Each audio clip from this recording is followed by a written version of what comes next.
शियों का सुन्नियों का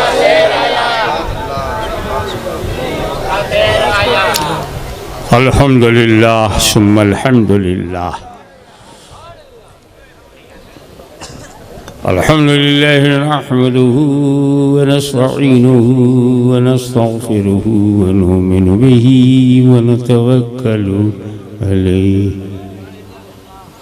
व नऊज़ु बिल्लाहि मिन शुरूरि अनफुसिना व मिन सय्यिआति अअमालिना मन यहदिहिल्लाहु फला मुदिल्ल लहु वमन युद्लिल्हु फला हादिय लहु वनशहदु अल्ला इलाहा इल्लल्लाहु वहदहु ला शरीक लहु वनशहदु अन्न सय्यिदना व मौलाना व हबीबना व शफीअना व तबीब कुलूबिना व शिफा सुदूरना व गौसना व मुईनना व कुतबना व फरीदना व निज़ामना व सिराजना व उलाना व अशरफना व नूराइनना व मुख्तारना मुहम्मदन अब्दुहु व रसूलुहु सल्लल्लाहु तआला अलैहि व आलिहि व अस्हाबिहि अजमईन अम्मा बाद अऊज़ु बिल्लाहि मिनश शैतानिर रजीम बिस्मिल्लाहिर रहमानिर रहीम लकुम दीनुकुम वलिया दीन सदक़ल्लाहु मौलाना अज़ीम व बल्लगना रसूलुहुन नबियुल अमीनुल करीम व नहनु अला ज़ालिका लमिनश शाहिदीन व शाकिरीन वल्हम्दुलिल्लाहि रब्बिल आलमीन इन्नल्लाह व मलाइकतहु यसल्लूना अलन नबी या अय्युहल्लज़ीना आमनू सल्लू अलैहि व सल्लिमू तस्लीमा अल्लाहुम्मा सल्लि अला सय्यिदिना मौलाना मुहम्मदिन व अला आलि सय्यिदिना मौलाना मुहम्मदिन व बारिक वसल्लिम कमा तुहिब्बु व तुर्ज़ा बि अन तुसल्ली अलैहि।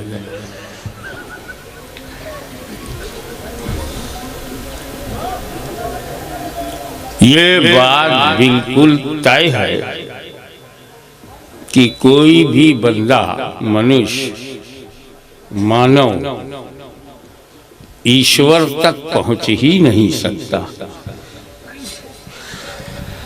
तब तक वो धर्म में प्रवेश ही नहीं कर सकता। धर्म कोई भी हो उसको ग्रहण करने के लिए अपना बनाने के लिए ईश्वर को मानना जरूरी है। नहीं मानेगा तो नास्तिक है, मानेगा तो आस्तिक है। अब ईश्वर को माने बिना काम नहीं चलेगा। जैसा कि दो पंक्तियों में है, तुमेकम वरणियम तुमेकम शरण्यम तुमेकम जगत कारणम विश्वरूपम। तुमेकम वरणियम अर्थात तू ही वर्णन योग्य है। तुमेकम शरण्यम तेरी ही निकट शरण की प्राप्ति है। तुमेकम जगत कारणम विश्वरूपम अर्थात तू ही सृष्टि का रचयिता एवं विश्वव्यापी है। और जो विश्वव्यापी होता है वो निराकार होता है। जो निराकार होता है असीमित होता है। जो असीमित होता है वो अनंत होता है। हम हैं अंत, वो अनंत। हम हैं सीमित, वो असीमित, हम है आकार, वो है निराकार। और आकारों में सबसे महत्वपूर्ण आकार मनुष्य है। जितने भी दुनिया में आकार हैं, स्थापित हो या ना हो, बहता हुआ दरिया हो या ठहरा हुआ पर्वत, जितने पशु हैं, जितने झाड़ हैं, जितनी धरती है, जितना आकाश है, गगन है, सूरज है, चांद है, तारा है, ये सब आकार हैं। और इन आकारों में सर्वश्रेष्ठ आकार मनुष्य है, क्योंकि हम आदमी हैं। और आदमी वो है जो आदम की औलाद हो। जो आदम की औलाद नहीं, वो आदमी नहीं। अब जब आदमी नहीं है तो पहले दर्जे का वो हुआ ही नहीं। इसीलिए मालिक ने पैगंबरों को आदमियों में भेजा, फरिश्तों को नबी नहीं बनाया, आदमियों में नबी बनाया।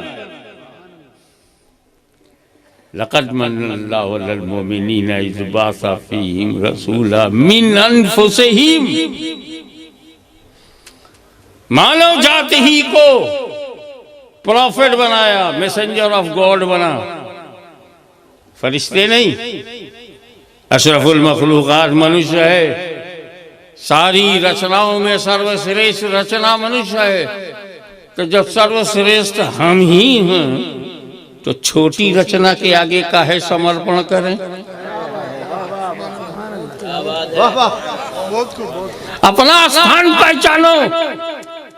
तुम्हें मनुष्य बनाया गया है, तुम पर्वत से महान हो।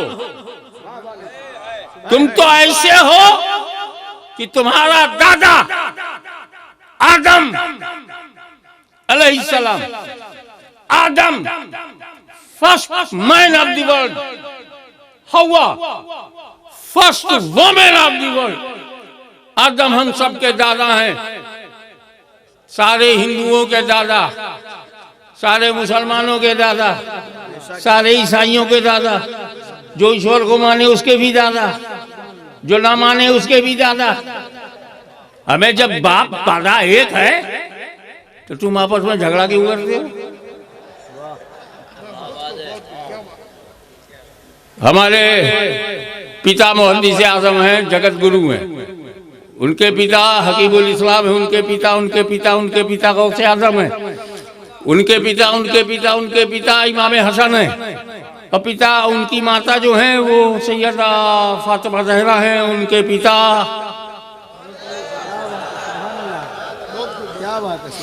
उनके पिता अब्दुल्ला, उनके पिता अब्दुल मुत्तलिब है, और पिता के पिता के पिता पिता के आदम हैं। तो जितने दुनिया में मनुष्य हैं सबके दादा आदम।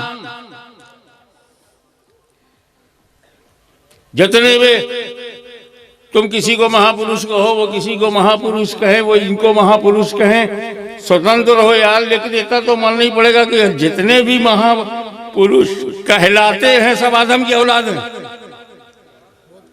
तो मोहम्मद मुसलमानों में, राम हिंदुओं में, कृष्ण किसकी औलाद है? आदम की। तो सबका पूर्वज कौन है? आदम है। पूर्वज की तरफ लौटना है, आदम की तरफ लौटो। असली घर आदम का, असली घर आदम का, वही सबके दादा हैं, उसमें कोई बंटवारा नहीं है। औलाद सब उन्हीं की है। लायक और नालायक औलाद होती है, लेकिन अब्बा नहीं बदलता। नालायक औलाद का भी बाप वही है, दादा भी वही है, परदादा भी वही है। तो लायक हो या नालायक, सबके पूर्वज हजरत आदम है। आदम से पहले कोई मनुष्य ही नहीं, आदम से पहले कोई आदमी नहीं, वही सर्वप्रथम मनुष्य है और इसीलिए उनकी औलाद को आदमी कहते हैं। और तुम इतने सर्वश्रेष्ठ, इतने महान हो कि आदम हम सबके बाप, हिंदू मुस्लिम सिख ईसाई सबके बाप, समझ रहे हैं आप, सबके बाप आदम अलैहिस्सलाम। उन्होंने कदम रखा धरती पे, जब कदम रखा तो उस धरती का नाम यूरोप नहीं है, उस धरती का नाम अरब नहीं है, उस धरती का नाम अफ्रीका नहीं है, उस धरती का नाम हिंदुस्तान है। वाह वाह।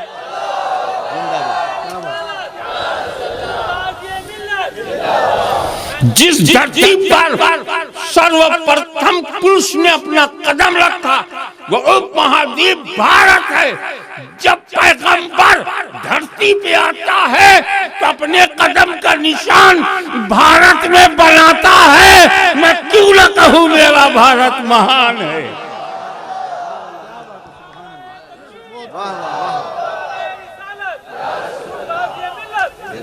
फॉर योर काइंड इन्फॉर्मेशन, जब आदम अलैहिस्सलाम आए और धरती पे कदम रखा, और वो सबके बाप हैं, सबके, मेरे भी बाप हैं, आपके भी बाप हैं, सारे हिंदू मुस्लिम सिख ईसाई बता रहा हूं ना, सबके बाप हैं। किसी मौलवी में हिम्मत हो तो काट के बताए, कोई पंडित में हिम्मत हो तो इनकार करके बताए, मुल्ला पंडित दोनों से निपट लूंगा। आदम ही की सब औलाद है। ये और बात है, कोई आदम वाला है कोई आदम वाला नहीं है, औलाद उन्हीं की है। तो जब दुनिया में एक ही आदमी आया तो जहां आया वही उसकी प्रॉपर्टी है। क्या बात है, सुभान अल्लाह। एक जंगल में मैं जाऊं, वहां कोई मालिक ना हो तो मालिक कौन हो जाएगा? मैं ही मालिक हूं, आगे पीछे दूर दूर तक कोई है ही नहीं। तो आदम ने जब भारत में कदम रखा तो मालिक कौन? आदम। इसलिए हिंदुस्तान में हम बड़े गर्व से रहते हैं, क्योंकि ये हम किराएदार नहीं, ये हमारे बाप की प्रॉपर्टी है।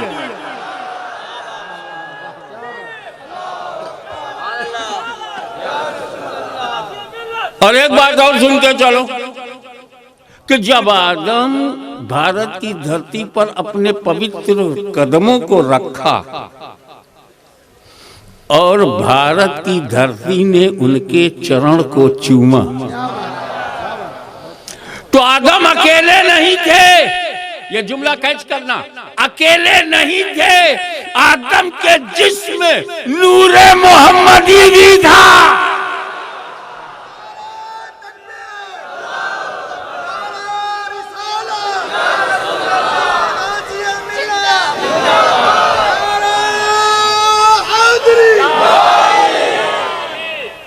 मंच पर से नारा मत लगाइए।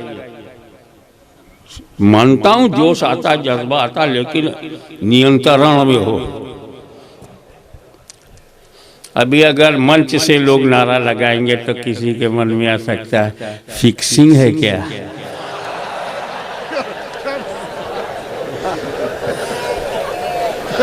और जो फिक्सिंग में पकड़ा जाता है टीम से निकाल दिया जाता है। तो ऐसा ना हो कि तुम भारतीय टीम से बाहर निकाल दिए जाओ।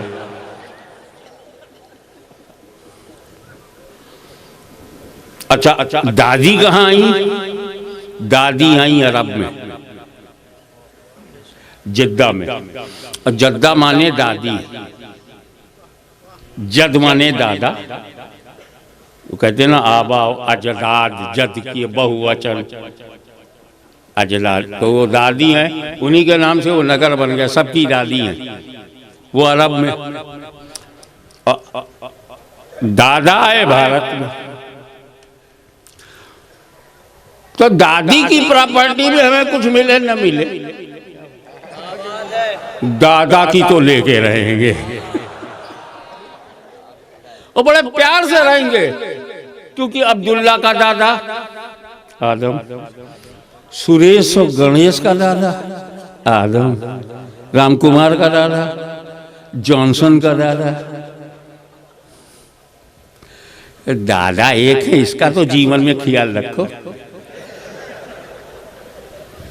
अरे लकुम दीन हुकुम वलिया दीन, तेरा दीन तेरा धर्म, तेरे लिए मेरा मेरे लिए, ओके।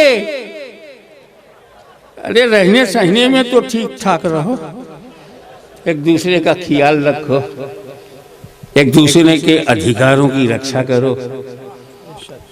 देश है तो हम हैं, हमारी पहचान है। हिंदुस्तान है तो हमारी जगह है। इस्लाम ने तो तुमको पक्का हिंदुस्तानी बनाया।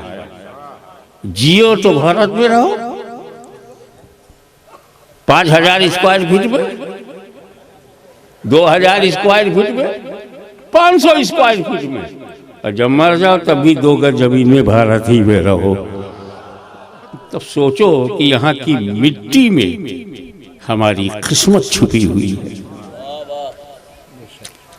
इसलिए देश से गद्दारी कभी न करना। ये जो बाहर से लोग आते हैं ना, रियाल, डॉलर, पेट्रो डॉलर, अबे मार दो यार। कि भारत का मुसलमान अय्याश अरबों से मुसलमान नहीं बना, ख्वाजा गरीब नवाज से बना है।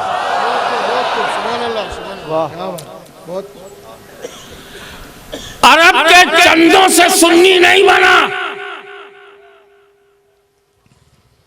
अल्लाह के नेक बंदों से बना। वही नेक बंदा अजमेर में आए तो उर्से चिश्ती हो जाए, और इस गांव में आ जाए तो उर्से कासिमी हो जाए।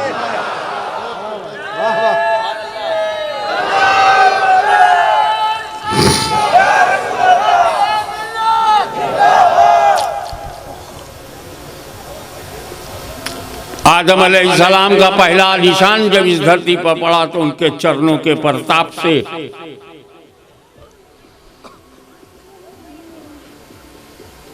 आज भी ख्वाजा का हिंदुस्तान, आज भी सूफी संतों का हिंदुस्तान, आज भी आध्यात्मिक लोगों का हिंदुस्तान, आज भी हिंदुस्तान हिंदुस्तान है, जिसको अल्लामा इकबाल ने कहा सारे जहां से अच्छा हिंदुस्तान हमारा। हम बुलबुलें हैं इसकी, ये गुलसिता हमारा।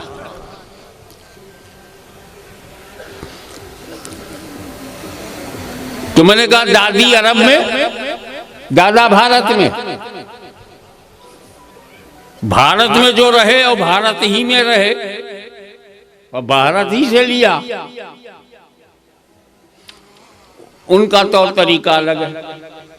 हमारे यहाँ जो निकाह होता है ना, ये निकाह हमने अरब से लिया, रसूल अरब ने दिया। सुन्नते रसूल अरब है ना, तो शरीयत अरब से आई, अरब ने हमें निकाह दिया, और हम लोग भारतीय भी हैं, भारत में रस्म व रवाज दिया। शादी में दोनों देख लो, सुन्नत भी है और रस्म व रवाज भी है। अब जो गलत है उसको तो खत्म करो, जो गलत नहीं है उसको चालू रखो, नो प्रॉब्लम। गलत है जहेज की डिमांड, गलत है कन्यादान। हम दान नहीं करते अपनी लड़की, लाइफ पार्टनर बनाते हैं। दान तो दौलत की होती है, दान तो जीवन की होती है। औलाद को दान में नहीं देते, अपनी जान दे देंगे हम दान में, अल्लाह की राह में। ये जहेज की डिमांड, 4 चक्का 2 चक्का, अबे अपना चक्कर देख, चक्का छोड़। जो कुरीतियां हैं, जो बुराइयां हैं समाज में, उन्हें दूर करो, ताकि एक स्वच्छ भारत तो कोई बनाए ना बनाए, स्वस्थ भारत तो तुम बनाओ। हेल्दी इंडिया,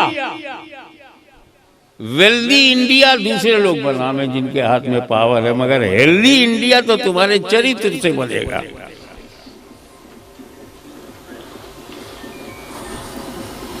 मुझे यहाँ बुलाया गया था तकरीर के लिए, और आपके सामने मेरे गले में ये हार, मुखिया कहाँ गए?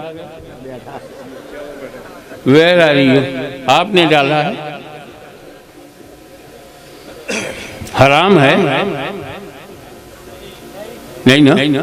किसी के मन में ये भावना जागेगी कि बड़ा हराम काम मुखिया ने किया, हाशिमी मियाँ हाशिमी बाबा के गले में हाथ डालना गुनाह है। मैं बैठा था, इन्होंने फूल चढ़ाया।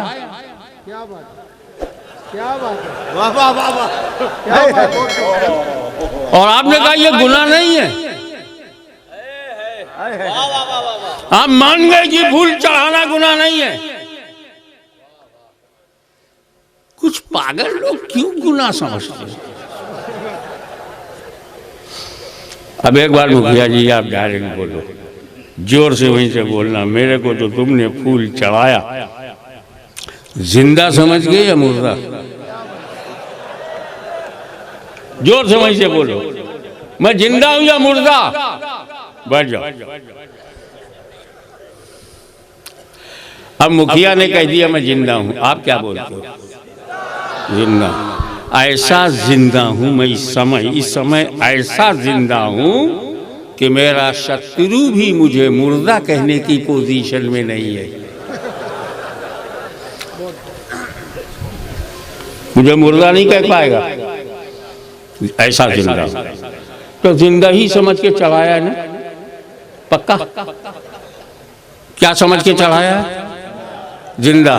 आप लोग बोलो, जिंदा समझ के, जिंदा समझ के चढ़ाया ना बापू? यासीन बाबा जिंदा ही समझ, बस अकीदा क्लियर हो गया। हम फूल हमेशा जिंदों पर ही चढ़ाते हैं।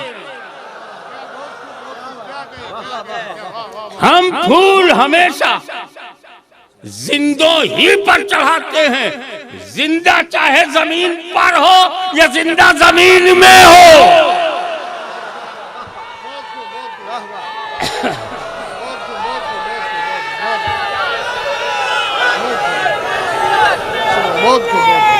Very clear, very clear. इस वक्त हाशिमी यहाँ खड़ा है तो जिंदा है, फूल चढ़ गया। और वहां हजरत कासिम कब्र में जिंदा है, फूल चढ़ा है।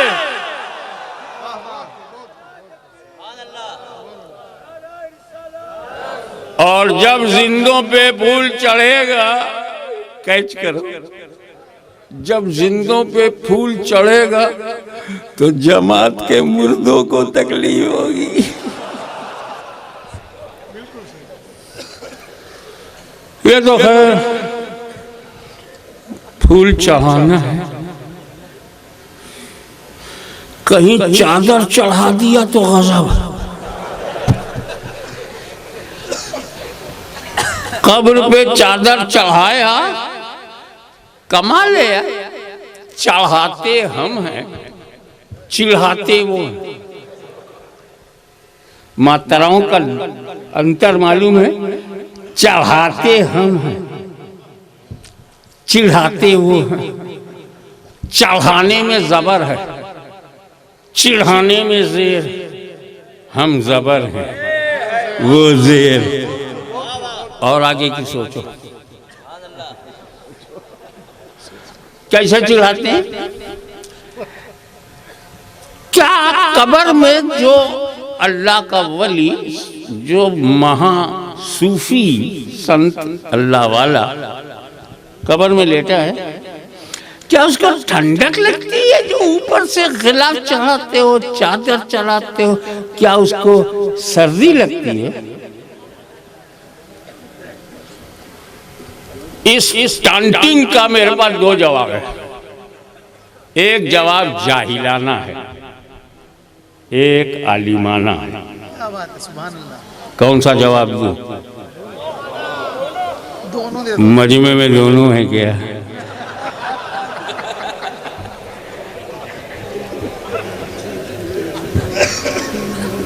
पहले जाहिलाना इसलिए कहा कि ला असला लहू, उसमें कोई वास्तविकता नहीं है मगर टिट फॉर टैट। जैसे को तैसा। तुम बोले क्या ठंडक लगती है? वो जाहिल किसान आगे आया, बोला हाँ कहीं नहीं लगेगी। क्यों?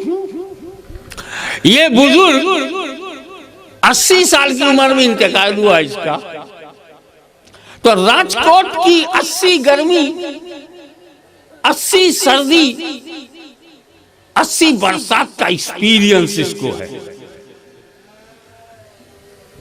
अभी कब्र में नया नया गया है, जन्नत की खिड़की खुली, ठंडी ठंडी हवा आ रही है, चढ़ा दिया तो चिढ़ता क्यों है? और तेरे जब मौलवी मरते हैं, कब्र में जाते हैं, जहन्नम की खिड़की खुलती है, गर्मी में वैसे ही मरा जा रहा है, ऊपर से कौन चादर चढ़ाए? जाहिलाना जवाब, आलिमाना जवाब ये है, ठंडक नहीं, ठंडक नहीं। तू बता, काबतुल्लाह पर गिलाफ तूने क्यों चढ़ाया? क्या काबे की दीवारों को ठंडक लगती है? क्या काबे की छत को सर्दी लगती है? क्या काबे के पत्थरों को कोल्ड एयर का इफेक्ट होता है? उस पर क्यों गिलाफ चढ़ाया? सऊदी गवर्नमेंट चला दी, जाके उससे पूछो। बाबा किसके पास 1.5-2 लाख रुपया है जो पूछने के लिए वीजा ले, उमरा करे और जाकर पूछे क्यों तुमने गिलाफ चढ़ाया? छोड़ो मत, घर में घुस जाओ, जहां तक शरीयत इजाजत दे।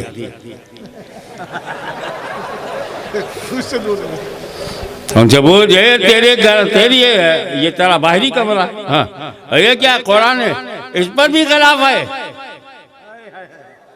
तो क्या कुरान के टाइटल पेज को ठंडक लगती है?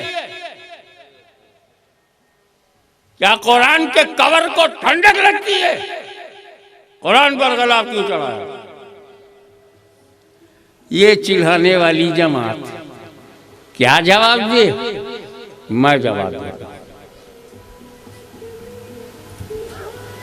उसका जवाब मैं बड़े आराम से दूंगा और ये कहूंगा कि भाई मेरे, आप ये बताइए कि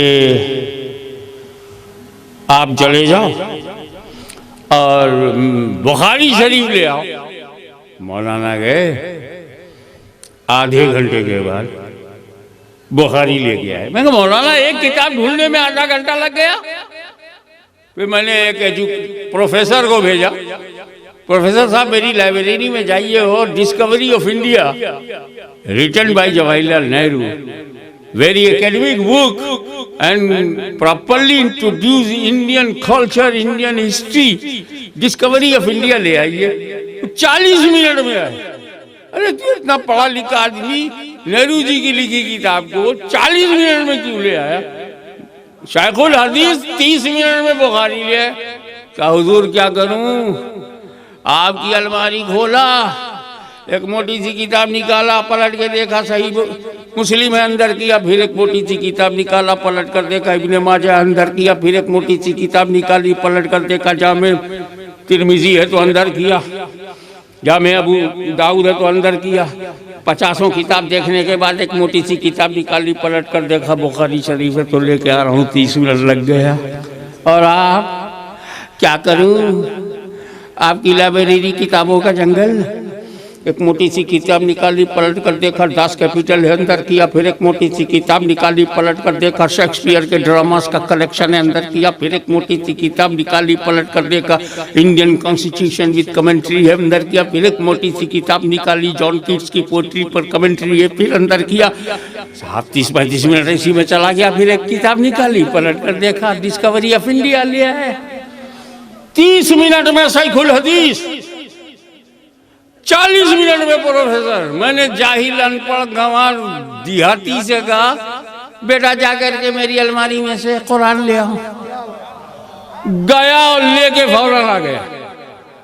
मैं कहा शायखुल हदीस को बुखारी लाने में 30 मिनट लगा, प्रोफेसर को 40 मिनट लगा, तू इतनी जल्दी गया, लेके कैसे आ गया? कहा हजरत हमका कुछ इधर उधर देखना नहीं था, अलमारी खोला जिस पर गुलाब था लेके चले आए। अब समझ में आ गुलाब क्यों चढ़ाते हैं? एक कुरान तुझे लोगों की किताबों के साथ रहना है। एक कुरान तुझे लोगों की किताबों के साथ रहना है। तुझे दूसरी किताबों के बराबर न समझा जाए। किताबुल्लाह पर गुलाब चढ़ा दो। एक काबतुल्लाह, तू मस्जिद हराम है, तू मस्जिद है, कहीं दूसरी मस्जिदों के बराबर न समझा जाए। काबतुल्लाह पे गुलाब चढ़ा दो। और ए वलीउल्लाह, कब्रिस्तान में दूसरे मुर्दों के साथ तू लेटा है, कहीं दूसरे मुर्दों के बराबर न समझा जाए। वलीउल्लाह पे गुलाब चढ़ा दो।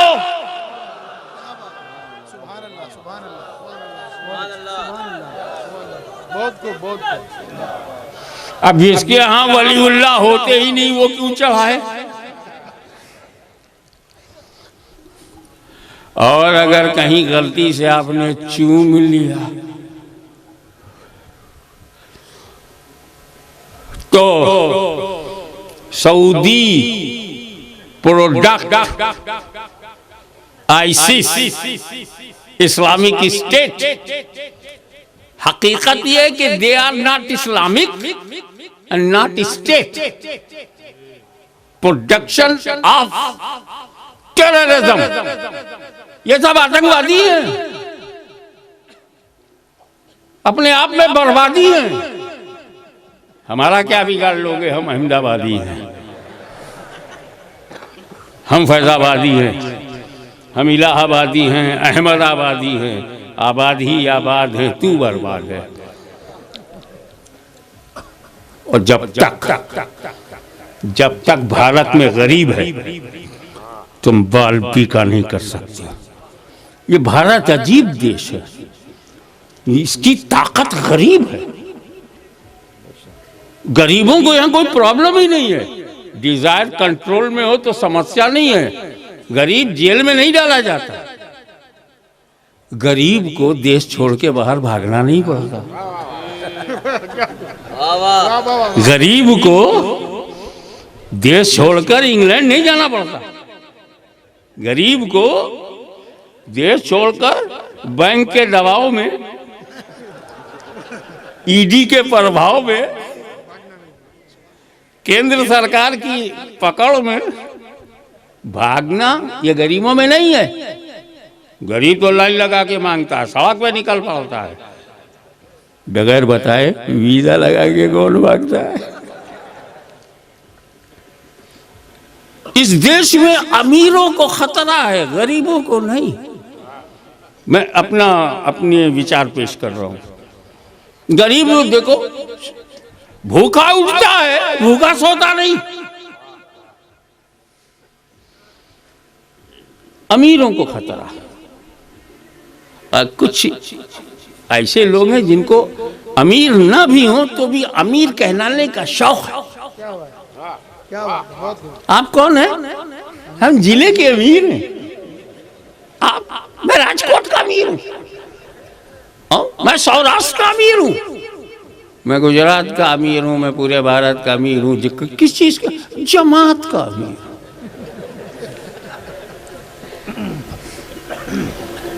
मगर हम गरीबों को कोई फिक्र नहीं। यहाँ खतरा अमीरों को, सफीरों को, वजीरों को है, गरीबों को नहीं।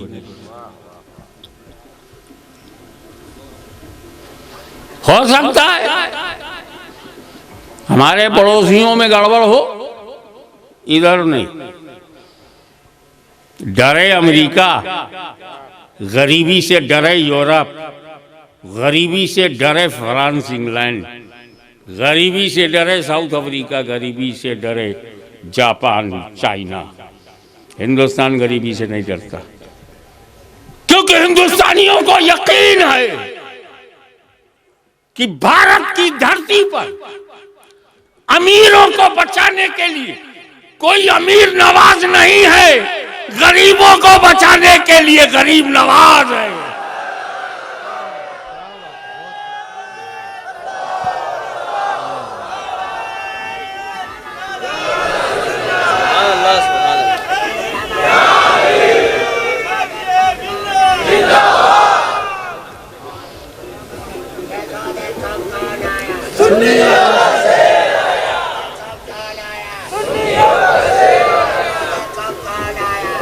आप एक दीवाने को देख रहे हैं और दीवाना पता नहीं कहां देख रहा है।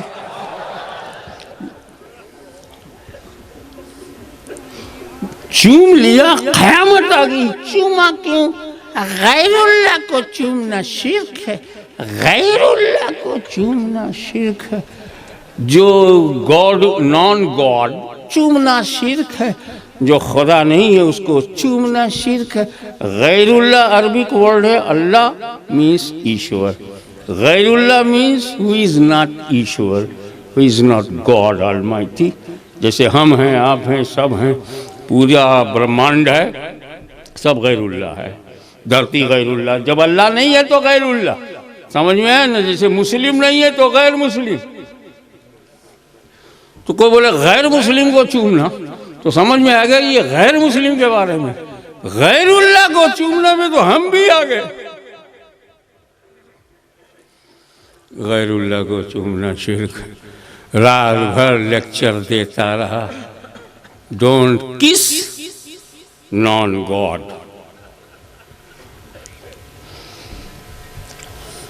2 बजे घर पहुंचा, सो गया। सुबह उठा, बीवी के पास गया, बेगम बेगम, कितना डर डर के बोल रहा है।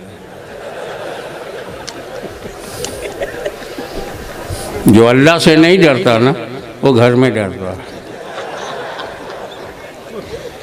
बेगम, सोने दो। अरे सूरज निकल आया, पूरे मोहल्ले को नमाज पढ़ाने वाला अपनी बीवी को नहीं पढ़ा पाया।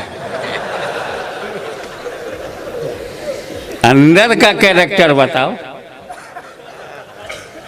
अंदर का कैरेक्टर वो बताए जिसने गौसे आजम को समझा है। अंदर का कैरेक्टर गरीब नवाज से पूछ, अंदर का कैरेक्टर मखदूम समनानी से पूछ, साबिर कलियरी से पूछ, कुतुबुल मदार से पूछ। अंदर वो साफ हैं। अरे घर का हाल देखना है तो मुस्तफ़ा जाने रहमत का पूछ। आयशा कैसी हैं, खदीजा कैसी हैं, फातिमा कैसी है। तू ज़ौजा से लड़ता, रौजा से लड़ता है और ज़ौजा के पीछे भागता है।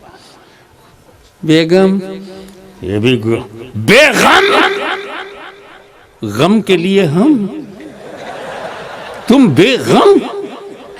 सऊदिया से चंदा लावे हम, तुम बेगम। रिकॉर्ड बना बना कर दिल्ली भेजे हम, तुम बेगम। पैसा जुटा जुटा करके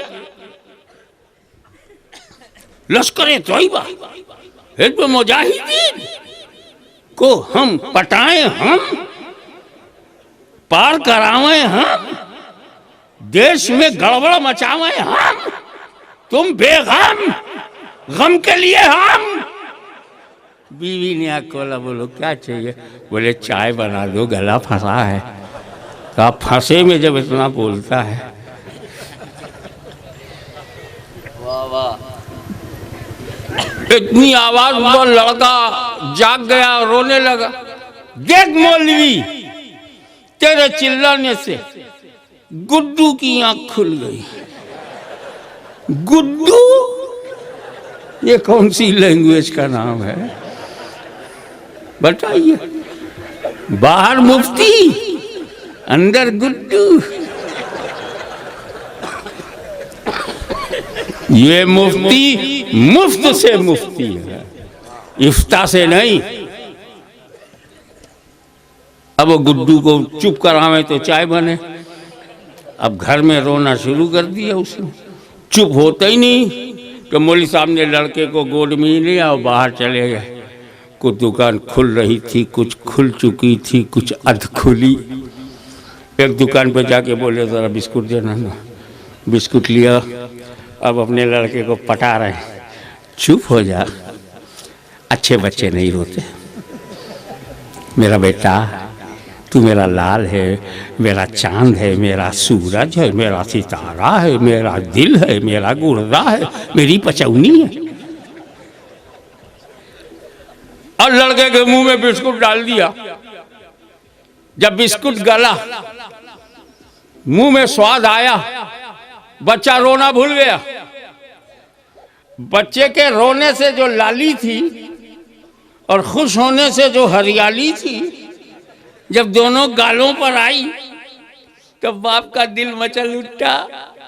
ये गाल चूमा, लड़के का वो गाल चूमा, ठुड्डी चूम रहे थे, एक सुन्नी देख रहा था।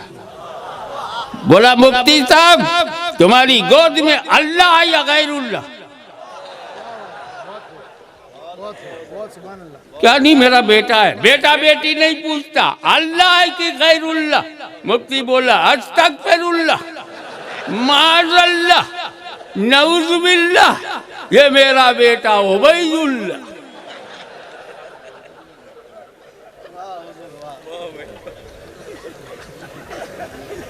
अल्लाह नहीं है, नहीं है, गैरुल्लाह है। हाँ, तो रात तक तुमने लेक्चर में कहा था गैरुल्लाह को चूमना शिर्क। सुबह सुबह सार्वजनिक स्थान 56 इंच की छाती लिए, नील गगन के नीचे, धरती के ऊपर, खुल्लम खुल्ला बेटे को चूम रहे हो। और तुमने रात सिर कहा था। अब जब रेड हैंडेड पकड़ा गया मौलवी तो बोला चूमने का संबंध मोहब्बत से है, इबादत से नहीं, पूजा से नहीं है। ये चूमना पूजा नहीं है, प्यार है, वर्शिप नहीं है, लव है। Kiss is connected to love, kiss is not connected to worship. तो मोहब्बतन चूमा है, इबादतन नहीं। चूमने का ताल्लुक मोहब्बत से है, इबादत से नहीं। तो सुन्नी बोला अब हम तुम इस पॉइंट पर एक हो गए। तुम भी चूमते हो, हम भी चूमते हैं। फर्क यह है कि तुम घर वालों को चूमते हो, हम अल्लाह वालों को भी चूमते हैं।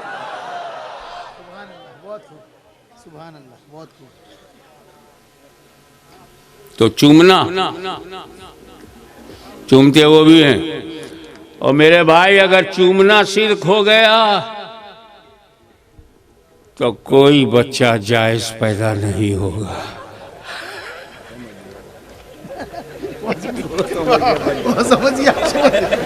समझेंगे क्यों नहीं, उसी रास्ते से गुजरे हैं। चूमना पहले है, प्रेगनेंसी बाद में। गर्भधारण करेगी, पहले चुंबन है फिर गर्भधारण है। तो अगर यही शिर्क है तो भाई न तुम बचे हो न मैं बचा हूं। मैं भी चूमता हूं, तुम भी चूमते हो। किस्मत का फर्क है। देखे कितने लोग कट करते हैं। किस्मत का फर्क है। तुम ज़ौजा तक रह गए, हम रौजा तक चले गए। सुभान अल्लाह।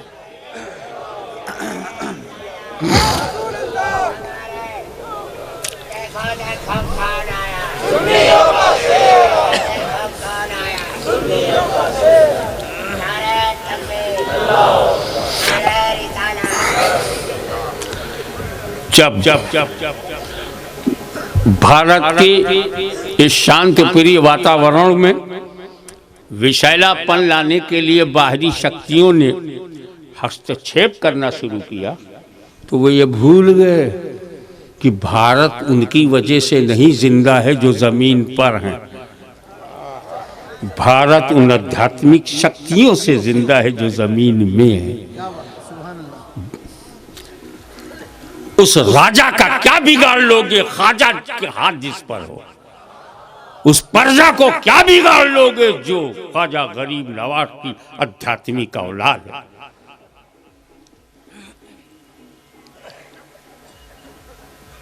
अरे भाई देखो ना, भारत में बाहर से दो किस्म के मुसलमान आए हैं, अलग अलग हैं। मिक्स मैंने कहा ना, मिक्सिंग मत करो, नमक में चीनी मत मिलाओ, किसी लायक नहीं रहेगा कि इससे मीठा बनाऊं कि नमकीन बनाऊं। दो किस्म के मुसलमान बाहर से आए हैं। एक आया है भारत में बाहर से जमीन के लिए, कब्जा करो जमीन पे।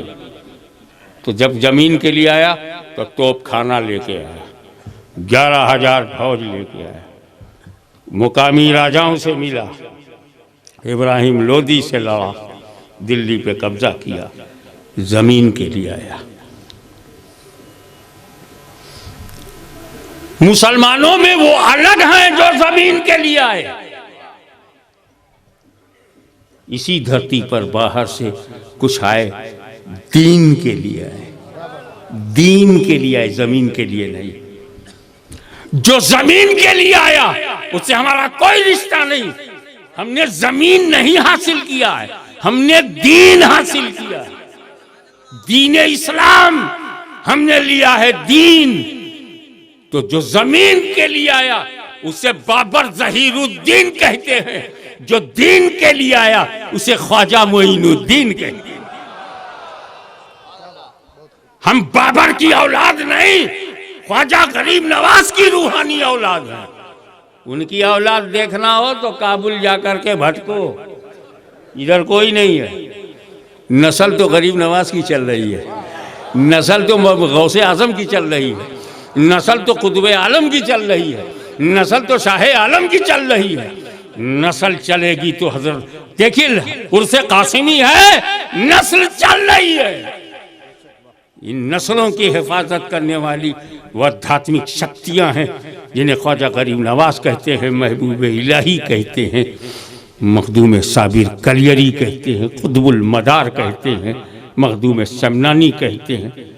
ये है शांति, अमन, ब्रदरहुड, भाईचारा, मानव गुणों की रक्षा, मूल अधिकारों की सुरक्षा। ये हमें दीन इनसे मिला है।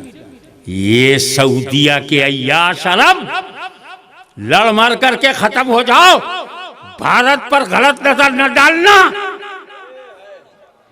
ये अमेरिका के एजेंटों का दीन नहीं, ये सूफी संतों की तपस्या की धरती है। ये बलिदानियों का मुल्क है, ये गाजियों का मुल्क है, ये शहीदों का मुल्क है। ये बिकने वालों का नहीं, खरीदने वालों का मुल्क है। यहां का मुसलमान बिकाऊ नहीं है, क्योंकि वो तो ख्वाजा गरीब नवाज के हाथ में बिक चुका है। उसने तो अपना दिल सूफी संतों के कदमों में डाल दिया है और उनके चरणों के प्रताप से आज वो जीवित भी है, सुरक्षित भी है। अगर कोई आफत आती है तो तुम्हारे कुकर्मों का नतीजा है। अपने कर्म सही रखो, कर्म ही महान है। कर्म में कर्तव्य पालन से विचलित हो जाना पशु बन जाने जैसा है। अगर आप कर्तव्य पालन से विचलित हो जाएं तो आप में और पशु में कोई अंतर नहीं, आपका वध भी पशु वध हो जाएगा, मानव वध नहीं होगा। ये बातें बाद में समझ में आने वाली हैं। अभी तो बात ये चल रही थी कि भारत का मुसलमान परेशान इन मौलवी मुल्लाओं, कट्टरपंथियों, अतिवादियों से इतना तंग था, हम चूमे। गरीब नवाज का रोजा, परेशानी इनको, चादर उठा के चूमे हम, और पेट में गड़बड़ इनके, होंठ मेरा और पेट बिगड़े इनका। तो हमसे हज ने कहा, हाशमी घबराओ मत, ऐसे जितने सर फिरे हैं, मगज गायब है, अपर चैम्बर खाली है, उनको हज के लिए भेज किसी तरीके से हज में आ जाए। क्यों? जब तक ये काला काला पत्थर नहीं चूमेंगे, इन्हें हज नहीं करने दूंगा। जा, कोई है हजीर अस्वद चूमे बगैर आया हो? होंठ नहीं लगा तो हाथ लगाया, हाथ नहीं लगाया तो तवज्जो से, वरना वो तवाफी नहीं स्टार्ट होगा। 7 बार परिक्रमा करना है, लेकिन हर परिक्रमा में खड़े होकर चांस मिले तो चूमो। और कौन सा पत्थर? काला काला है। इंडिया में सफेद सफेद नहीं चूमा। व्हाइट स्टोन से इनकार किया, अब किस ब्लैक स्टोन? तो बोले ये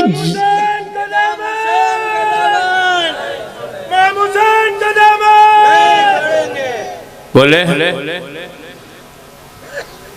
जन्नती पत्थर है इसलिए चूमा। अच्छा, जब नो डाउट वो स्टोन जन्नत से आया, जन्नती हजर, जन्नती पत्थर, इसलिए चूमा। उनको मौलवी साहब तुमको क्या हो गया? जन्नती हजर चूमते हो, जन्नती बशर नहीं। मैंने बताया कि बशर ही सर्वश्रेष्ठ है। जन्नती पत्थर चूमोगे और जन्नती आदमी नहीं, जबकि आदमी सर्वश्रेष्ठ है। क्या वो पतली गली से भागते हुए बोला, नबी करीम ने चूमा है, पैगंबर ने चूमा है, इसलिए हम चूमते हैं। नबी का इस पर लब लगा। Lips of prophet touched the stone and holy prophet kissed it. So we are kissing. नबी की लिप्स लब लगा, सुभान अल्लाह, नबी का लब लगा। मैंने पूछा, जिस पत्थर पर रसूल का लब लगे कयामत तक चूमोगे? तो सुन, ये हजरे अस्वद है, हजरे अस्वद, यहाँ नबी का लब लगा है। गुंबदे खजरा में नबी का सब लगा है। वाह वाह वाह वाह, क्या बात है या हुसैन अल-मदद, क्या बात है।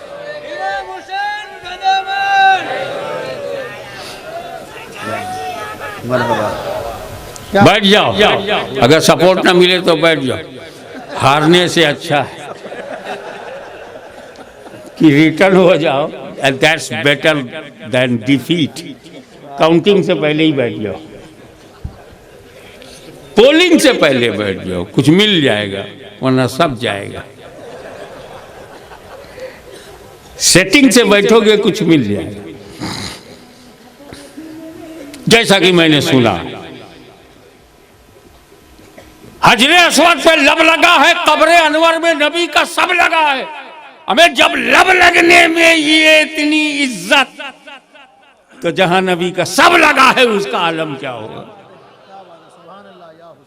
नबी करीम ने चिल्ला के कहे, नबी ने हजर को चूमा है, पत्थर को चूमा है, आदमी को नहीं चूमा।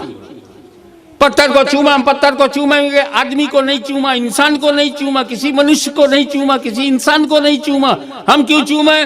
तो बोलना, मेरे नबी ने हजर भी चूमा है, बशर भी चूमा है, मेरे नबी ने आदमी को भी चूमा है, मेरे नबी ने इंसान को भी चूमा है। बताओ, इमाम हसन को चूमा है कि नहीं?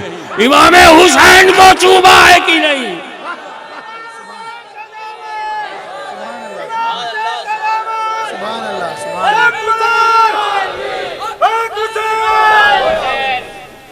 तो मेरे नबी ने इमाम हसन का पेशानी मुबारक चूमा है कि नहीं, इमाम हुसैन का रुखसार चूमा है कि नहीं, गुलूए हुसैन को चूमा है कि नहीं। अल्लाह के घर में, अल्लाह के घर में हजर अस्वद चूमा, अपने घर में, अपने घर में हसन हुसैन को चूमा, और हम उम्मतियों को रास्ता दिखा दिया, ए मेरे गुलामों, ऐसा हजर मिले तो हजर चूमो, ऐसा बशर मिले तो बशर चूमो। क्या बात है, क्या बात है। सुभान अल्लाह, सुभान अल्लाह। वाह वाह वाह। इसलिए न तुम दरगाहों पे ताले लगा पाओगे, न फूल चढ़ाना रुकवा पाओगे, न अदब से गिलाफ उठाकर गिलाफ चूमना रुकवा पाओगे, और न हमारा उर्स करवाना रुकवा पाओगे। इसलिए कि सुन्नियों के इस आध्यात्मिक प्रोग्राम में आत्मा की संतुष्टि है, आत्मा का शुद्धिकरण भी है, मानसिकता की पवित्रता भी है, और हृदय की चंचलता को नियंत्रण में लाने वाली शक्ति भी है। इसलिए हिंदुस्तान के मुसलमानों, कश्मीर से कन्याकुमारी तक ये देश तुम्हारा, इस देश का राजा तुम्हारा। और बड़ी बात यह है कि सब राजाओं का राजा, भारत का खाजा, वो सब हमारा है। किसी की प्रॉपर्टी नहीं है और किसी का कुछ नहीं है। तुम अपनी मानवता, समानता, समता, न्याय और सामाजिक एकता, राष्ट्रीय कौमी एकता को मजबूत बनाओ।